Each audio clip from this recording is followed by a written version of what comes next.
बेटा हुण आपां डिस्कस करनी आ कन्फर्मेशनस ऑफ एन ब्यूटेन। तो एन ब्यूटेन का फॉर्मूला की आ CH3 CH2 CH2 CH3। We have 4 carbon atoms 1 2 3 4।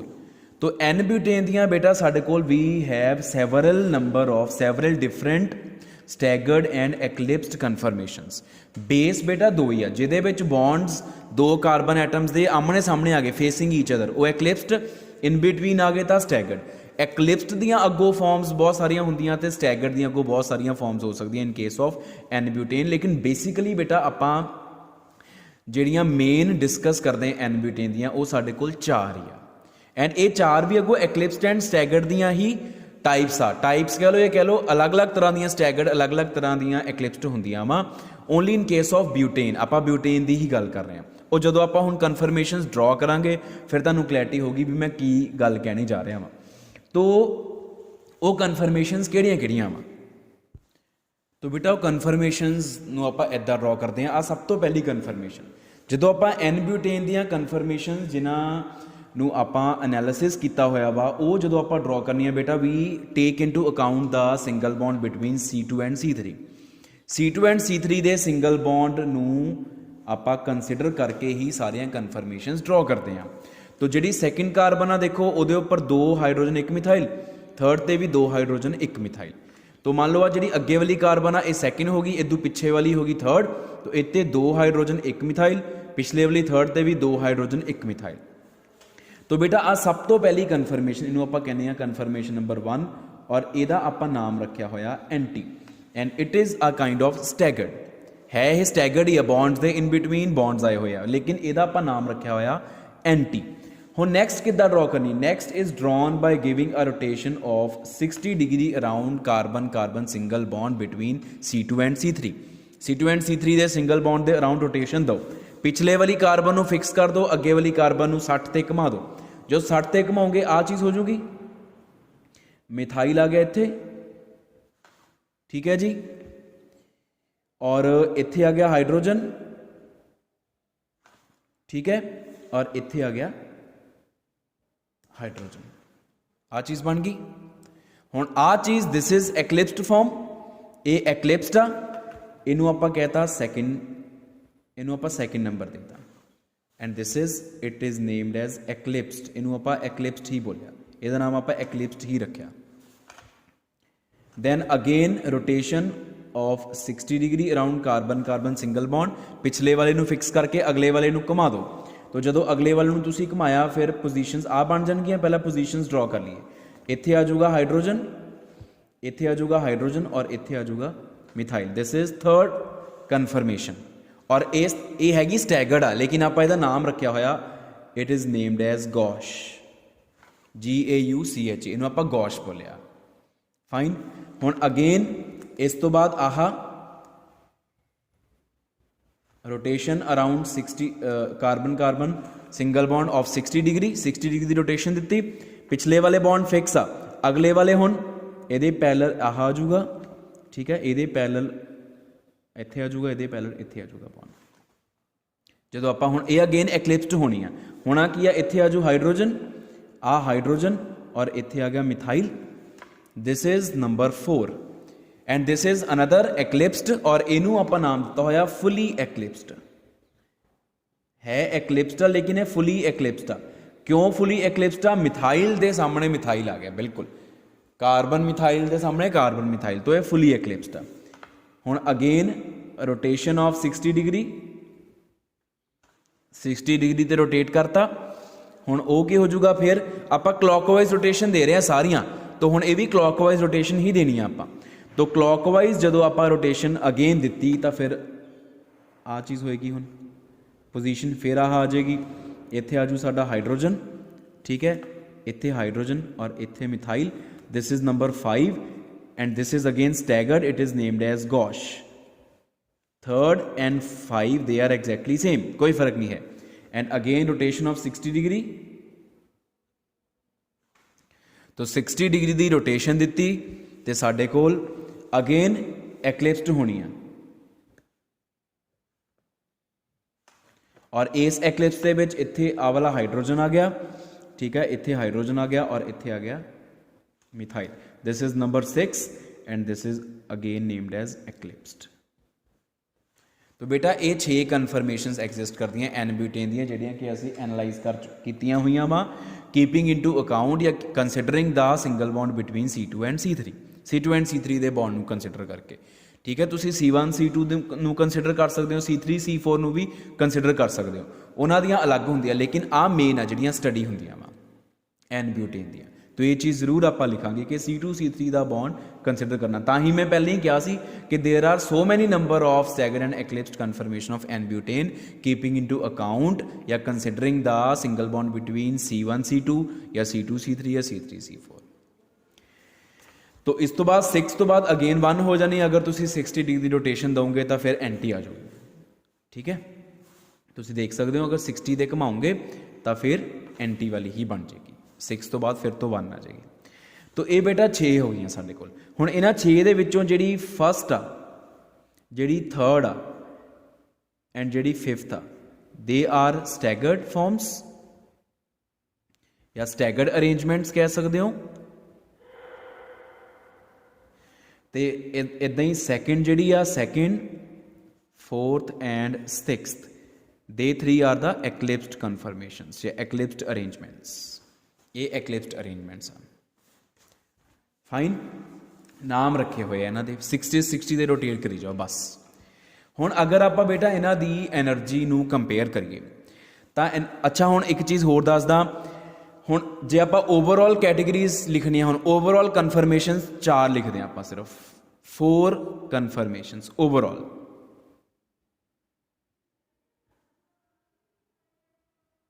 क्यों 4 लिखते हैं आप ओवरऑल? वो इस करके लिखते हैं क्योंकि जिहड़ी थर्ड एंड जिहड़ी फिफ्थ आ वो दोनों एग्जैक्टली सेम आ. इन्हां दोनों की एनर्जी च कोई फर्क नहीं है. They both are equally stable having equal energy. ये दोनों 1 हो गई. इहदे सैकेंड ते जिहड़ी फोर्थ आ, सॉरी सैकेंड ते जिहड़ी सिक्स्थ आ, ये भी बिल्कुल सेम आ. इस करके ओवरऑल 4 हो गई. किहड़ियां? Anti, eclipsed, gauche and fully eclipsed. Why so? Because third and fifth are same and second and sixth are same. इस करके ठीक है जी. तो हुण जे आपां इन्हां दी एनर्जी नूं कंपेयर करिए तो एनर्जी बेटा कंपेयर होना आप इत्थों ही देख लो. एनर्जी वास्ते रिपल्शनस मिनीमम चाहिए, तो एनर्जी मिनीमम होगी, स्टेबिलिटी ज़्यादा होगी.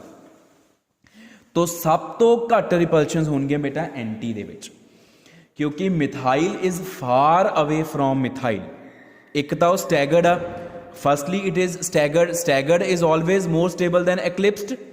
ठीक है, ये तो आपको पता ही आ, क्योंकि स्टैगर्ड दे विच the bonds are lying in between each other and in eclipse the bonds are facing each other. तो एक्लिप्स्ड वालियां हमेशा स्टैगर्ड तो ज़्यादा एनर्जी वालियां होणगियां. सैकेंड, फोर्थ एंड सिक्स्थ, इन्हां दी एनर्जी फस्ट, थर्ड ते फिफ्थ तो ज़्यादा होएगी. ये पिछे रीजन की आ? The repulsions between bond pairs of the bonds, electron clouds of the bonds. ठीक है, एक तो यह फैक्टर हो गया. एक होर फैक्टर आता होंगे स्टैरिक रिपल्शन, बल्कीनेस करके, कि जिदा हाइड्रोजन इज छोटा एटम, 2 हाइड्रोजन आमने सामने होंगे और रिपैल नहीं करेंगे. लेकिन अगर हाइड्रोजन की जगह पर मिथाइल ला दिए तो methyl will repel another methyl group and this is called steric repulsion. वो इस करके क्योंकि हैवी होने करके इन्हां च वंडरवाल रिपल्शनस एग्जिस्ट करनी शुरू कर देंगे. Instead of van der Waals attractions, when they come very close to each other, when bulky groups come very close to each other, there takes place the existence of van der Waals repulsions, and these van der Waals repulsions are renamed as the steric repulsions. Steric hindrance, steric crowding बोलते हैं ਅਸੀਂ ਇਹਨੂੰ, ਜਿਹਦੇ ਕਰਕੇ ਹਮੇਸ਼ਾ energy increase ਕਰਦੀ ਆ ਤੇ ਸਟੇਬਿਲਿਟੀ ਡਿਕਰੀਜ਼ ਕਰਦੀ. तो ਬਲਕੀ ਗਰੁੱਪਸ ਦੇ ਵਿੱਚ ਹਮੇਸ਼ਾ ਸਟੈਰਿਕ ਰਿਪਲਸ਼ਨ ਹੁੰਦੀ ਆ, ਯਾਦ ਰੱਖਿਓ. ਹੁਣ अगर आप एंटी नूं देखिए, एंटी दे विच 2 मिथाइल ग्रुप्स और दोनों far away from each other. तो एंटी फॉर्म जिहड़ी आ वो मोस्ट स्टेबल होएगी. Out of first third and fifth anti form is most stable, third and fifth इन्हों दोनों की एनर्जी एग्जैक्टली सेम होएगी because third and fifth are same, आप ऑलरेडी लिख चुके हैं। तो जे आप एक्लिप्सड फॉर्म्स की गल करिए, if you talk about eclipsed forms second fourth and sixth, second fourth and sixth दे विचों जिहड़ी सिक्स्थ आ विच इज़ सॉरी जिहड़ी फोर्थ आ विच is fully eclipsed, methyl is exactly facing methyl, उहदे विच स्टैरिक रिपल्शनस मैक्सिमम होनियां, स्टैरिक रिपल्शनस भी और बॉन्ड पेयर्स दियां रिपल्शनस भी, जिहड़ा इलैक्ट्रॉन क्लाउड दियां रिपल्शनस भी ते स्टैरिक रिपल्शनस भी दोनों मैक्सिमम, इस करके जिहड़ी फुली एक्लिप्सड फोर्थ वाली आ वो सब तो ज़्यादा अनस्टेबल होएगी, उहदी एनर्जी सब तो ज़्यादा होएगी, और जिहड़ी सैकेंड एंड सिक्स्थ आ ये दोनों एक्लिप्स की एनर्जी बिल्कुल सेम होएगी, तो फोर्थ के मुकाबले ये थोड़ियां जिहियां स्टेबल होणगियां, थोड़ी घट एनर्जी वालियां होणगियां, लेकिन स्टैगर्ड के मुकाबले ये अनस्टेबल ही है। Staggered is always stable than eclipsed. तो हुण अगर मैं इन्हों जो भी आप डिस्कशन की इनू आप एनर्जी प्रोफाइल डायग्राम के बेसिस से ड्रॉ करिए या एनर्जी कंसिडर एक ग्राफ प्लॉट करिए, तो आप इस तरीके ना ग्राफ प्लॉट करते हैं। देखो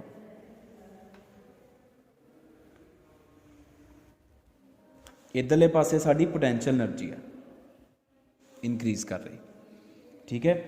तो सब तो पहला आप ड्रॉ करते हैं इत्थे एंटी फॉर्म, इत्थे साड़ी एंटी फॉर्म होएगी ना, एक आप लाइन ड्रॉ कर लें, ये नाल कंपेयर करके आप एनर्जीज ड्रॉ कर लाँगे। तो आ होएगी इत्थे होएगी the energy of anti form, this is the potential energy of anti, this is anti, या इनू इत्थे मैं फर्स्ट लिख देना, फर्स्ट मतलब एंटी है। फिर मैं 60 की रोटेशन दी आ, तो 60 की रोटेशन तो बाद एंटी जिहड़ा वा वो किच कन्वर्ट हो गया, वो एक्लिप्स कन्वर्ट हो गया, तो एक्लिप्स की एनर्जी स्टैगर्ड तो ज़्यादा ही होनी आ, तो एनर्जी इनक्रीज कर दो, इत्थे लिओ एनर्जी,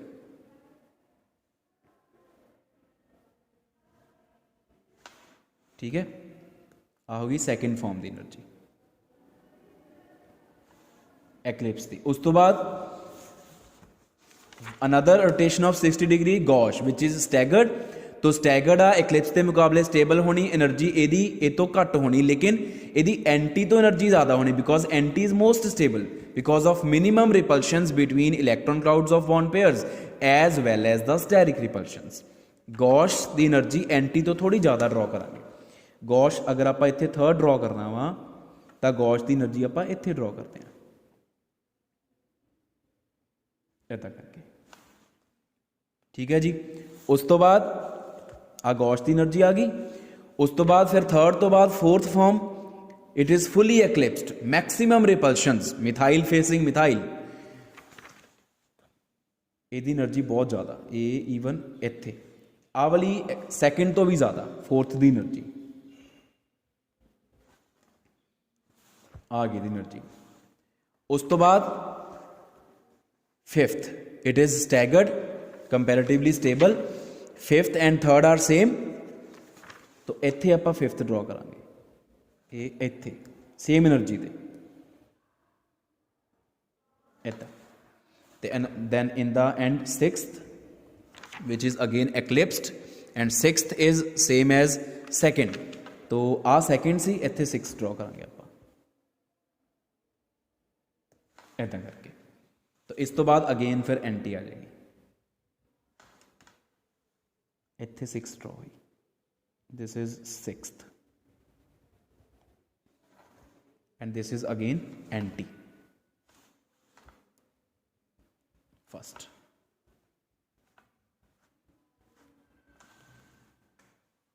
ठीक है जी, तो ये है energy diagram depicting the energy comparison of different conformational isomers of n butane. तुसीं इत्थे इन्हां दे नाम भी लिख सकते हो, इत्थे 1 लिख दो, 2 लिख दो, 3 लिख दो, 4 लिख दो, 5 लिख दो, 6 लिख, अगेन 1, जिद्दां मर्जी तुसीं इहनूं ड्रॉ कर सकते हो।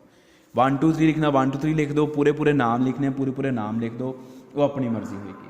हुण अगर आप एनर्जी का कंपैरिजन जिहड़ी टॉर्शनल एनर्जी की आप गल करते हैं, this energy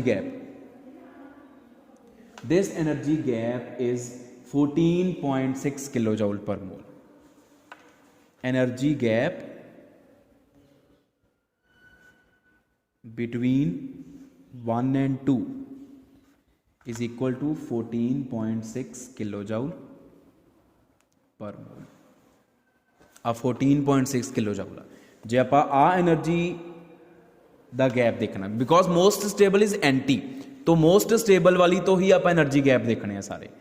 and energy gap between 1 and 3, this is 3.8 kilojoule per mole. And last, this gap, energy gap between 1 and 4th, it is equal to 18.4 kilojoule per mole। ठीक है जी। फिर आ gap भी same होएगा तो आ गैप भी ਇਹਦੇ ਨਾਲ same होएगा। तो अगर आप लिखना होवे ਇੱਥੇ ਆਪਾਂ लिख ਦਿੰਦੇ दिस इज 14.6 किलोजूल पर मोल, ठीक है। एंड दिस इज बाहर करके लिख ਦਿੰਦੇ ਆ 3.8 किलोजूल पर मोल। ਤੁਸੀਂ पेपर ਦੇ ਵਿੱਚ खुला खुला ड्रॉ करना, टाइट टाइट नहीं ड्रॉ करना, जगह नहीं बचानी बिल्कुल भी। And this gap is 18.4 kilojoule पर मोल।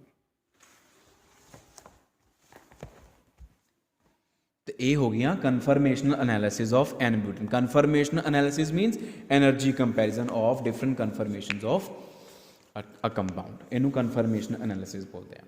तो ये बेटा कन्फर्मेशंस आ साडे कोल नॉन साइक्लिक या ए साइक्लिक कंपाउंड्स दे लिए, ethane, propane and butane. Next lecture दे विच आपां साइक्लिक कंपाउंड्स दे कन्फर्मेशंस पढ़ांगे, ठीक है जी।